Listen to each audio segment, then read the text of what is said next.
Сәлем қыздар, бүгін сіздермен бірге осындай кішкентай принцессаға арналған көйлектің тігілу жолымен бөлісетін боламын. Видеоны соңына дейін қарап, лайк басып, комментарий жазып, тіркелмесеңіз арнама подписаться кнопкасын басып жазылып қойыңызды сұраймын.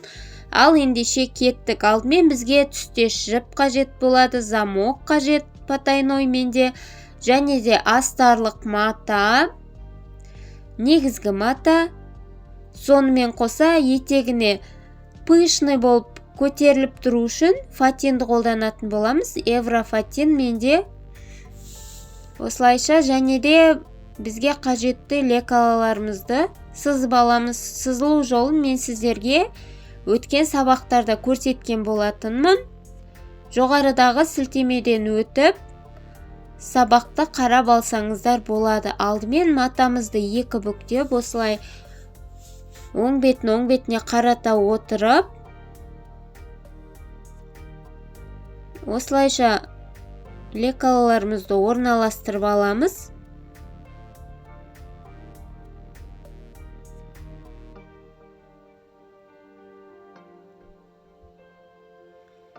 Содан кейін тігіс еніне 1 сантиметрден бере отырып, мінекей осылай сызып, айналдырып сызып аламыз.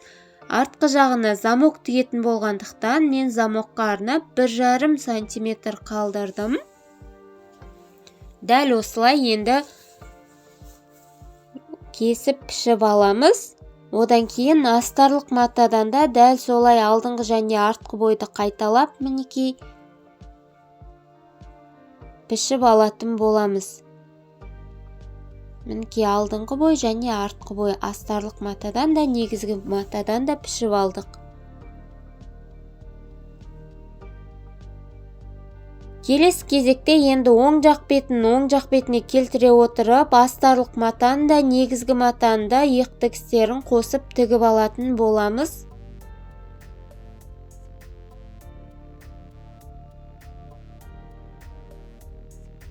Мінекей оң жақ бетіне беттестіре отырып тігіп алдық. Тігісті екі қаратып жақсылап үтікпен басып үтіктеп аламыз. Осылай астарлықтан да негізгі матадан да үтіктеп алғаннан кейін оң бетіне қарата отырып бір-бірімен беттестіріп қойып, иық тігістерін бір-біріне келтіріп, осылай инемен түйрелеп алсаңыздар болады.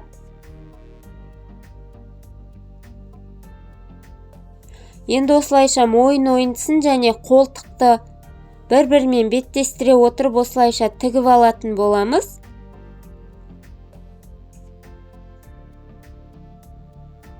Дәл осылай айналдырып тігіп шығамыз. Мінекей тігіп болғаннан кейін насечка беріп, тігіске 1-2 мм жеткізбей осылайша насечка беріп қиып шыққаннан кейін оң бетіне қаратып аударып алатын боламыз. Мінекей аударып жақсылап ыстық үтікпен басып формасын келтіріп аламыз. Одан кейін жан тігістерін қосатын боламыз. Астарлық бетіне негізгі матаны өзіне қаратып, оң бетіне қаратып отырып, осылай дәлме-дәл тігістерін бір-біріне келтіріп, тігіп шығатын боламыз. Мінекей тігіп алдық, үтікпен тігістердің барлығының арасын ашып отырып, үтіктеп шықтық. Мінекей осымен біздің жоғарғы кеуде бөлігі дайын болды. Енді етегін, яғни юбкасын жасауға кірісеміз. Ол үшін бізге осындай фатин қажет болады. Мен ұзындығы 33 сантиметр етіп кесіп алдым. Және де астарлық матадан да негізгі матадан да дәл осылай кесіп алатын боламыз. Жан жақтарын алдын ала оверлоктап дайындап қойдым. Астарлық және негізгі матаның ұзындығы 1 метрге тең. Енді алдымен фатинмен жұмысымызды жасаймыз. Яғни мен қарап отырсаңыз, менде еврофатин 3 метрлік. Осыны жиырып тігіп алатын боламыз. Без закрепки тігіс енін ең үлкеніне қоя отырып, осылайша бос тігіспен тігіп алғаннан кейін астыңғы жіптен тарта отырып, осылайша жиырып алатын боламыз. Мінекей астыңғы жіптен біркелкі тарта отырып, фатинімізді жиырып аламыз.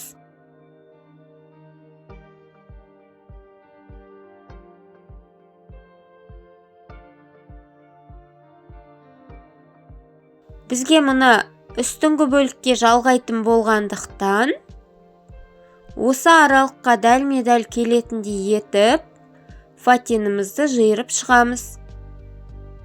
Мінекей жиырып алдық.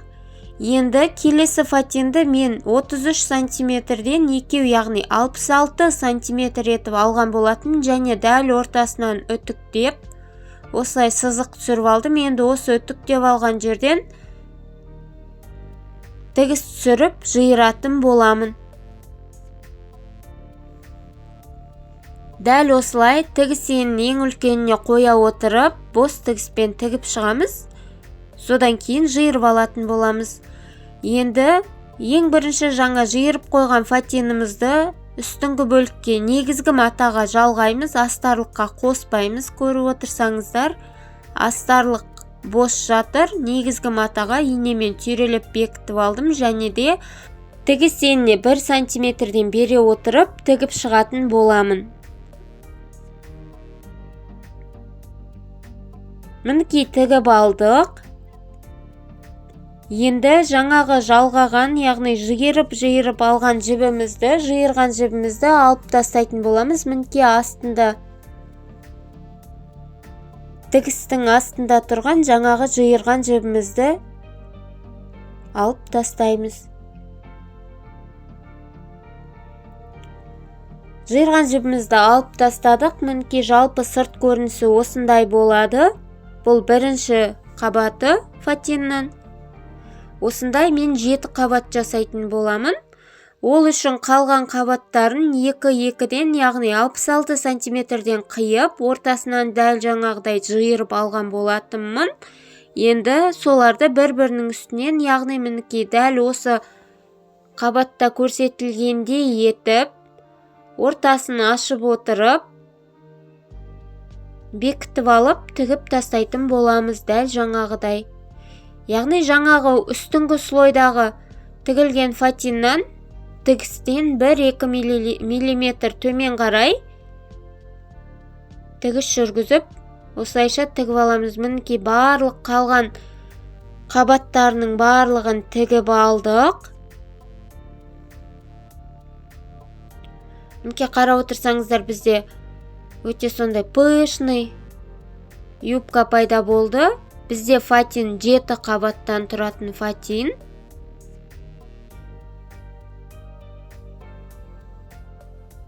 Енді оның үстінен негізгі матаны дәл жаңағыдай ұзындығы 1 метр, биіктігі 33 сантиметр етіп кесіп алған болатынбыз. Соны бос тігіспен тіге отырып, осылайша жиырып дәлдеп аламыз. Көйлегіміздің беліне дәлдеп жиырып алғаннан кейін фатиндардың үстінен, яғни фатин ортада қалып қояды, негізгі матаны осылайша жиырып әкеліп алып, тігіп шығатын боламыз.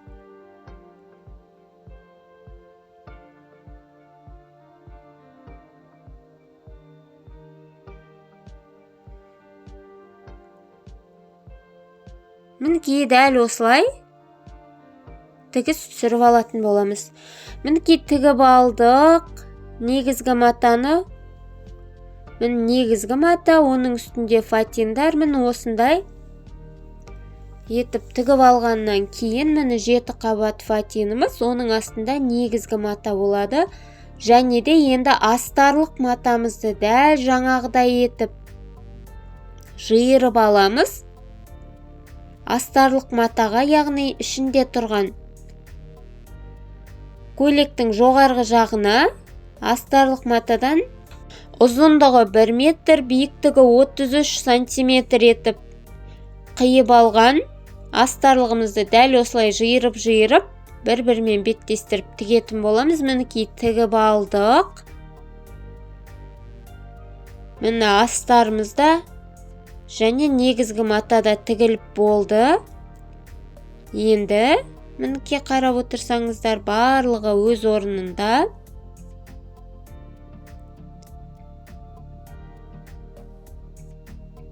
Енді осы жерге замок орнататын боламыз. Мен потайной замок қоятын боламын. Замогымыздың орнын белгілеп, осылай қойып алғаннан кейін қолмен көктеп тігіп шығамыз. Астарлыққа емес, негізгі матаға, яғни осылайша қойып алып, қолмен көктеп, кейін машинкада осылайша потайной замокқа арналған лапканың көмегімен тігіп алатын боламыз.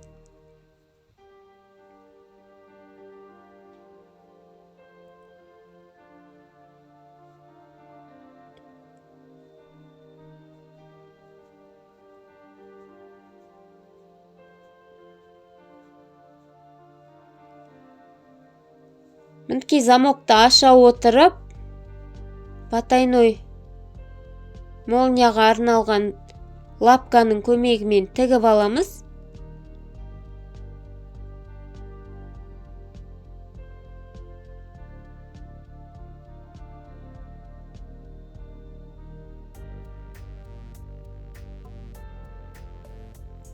Енді бір жағын тігіп болғаннан кейін замокты жауып ашып қараймыз. Және де осы бел сызығы қай жерде тұру керек, келесі жақ бетінен де белгілеп алатын боламыз. Дәл жаңағыдай екінші жақ бетіне, негізгі бөлігіне, яғни негізгі матаға осылайша қоя отырып, замоктың екінші жағында тігіп шығатын боламыз. Мінекей тігіп алдық замокты. Енді ашып жауып қараймыз. Белдері бір-біріне сәйкес келіп тұр. Барлығы жақсы қондырылған. Енді астарлықпен қосып тігетін боламыз, ішкі бөлігін жаба отырып. Яғни астарлық матаны аударып, негізгі мата мен астарлық матаның оң бетіне қарата отырып, осылайша замок ортада қалып кетеді. Дәл осылай қоя отырып, енді тігіп аламыз. Бұл жерде арнайы лапканың қажеті жоқ. Күнделікті тігіп жүрген универсальный лапкаларыңызбен тіге берсеңіздер болады. Мінекей осылайша тігіп алдық. Замогын ашып жауып көреміз. Бір тексеріп аламыз. Сонымен міне астарлық бөлігі тігіліп болды. Енді етектерін бір-біріне тігіп алатын боламыз. Астарлығын астарлыққа, негізгі матаны негізгі матаға, фатинді фатинға тігеміз. Артық замокты кесіп алып тастаймыз. Мінекей осылайша тігіп аламыз. Содан кейін бізде көйлегіміз міне дайын болып қалды. Замогын орнаттық. Енді етегін бір-біріне қосып тігіп алсақ, замок астарлық мата мен негізгі матаның ортасында қалып кетеді. Етек жағын оверлоктап қойсаңыздар, не болмаса бір қайырып тігіп жіберсеңіздер болады. Мінекей мен тігіп алдым. Мінекей астарлық матаны астарлық матаға, фатиндарды фатинға бір-біріне қосып тігіп алдық. Етек жағын оверлоктап қойдым мен.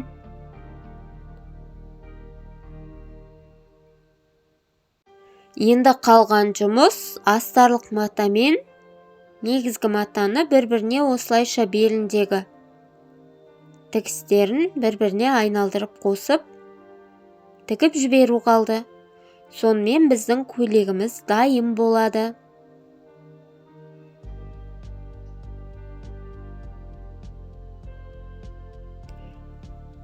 Өзіңіздің қалауыңызша бант тақсаңыз да, стразы жапсырсаңыз да, я болмаса тағы да бір әсемдеп элементтер қоссаңыз болады. Осымен көйлегіміз дайын. Видеоны соңына дейін қарағандарыңызға рахмет. Каналыма тіркеліп, менімен бірге болыңыздар. Келесі видеоларда кездескенше сау болыңыз.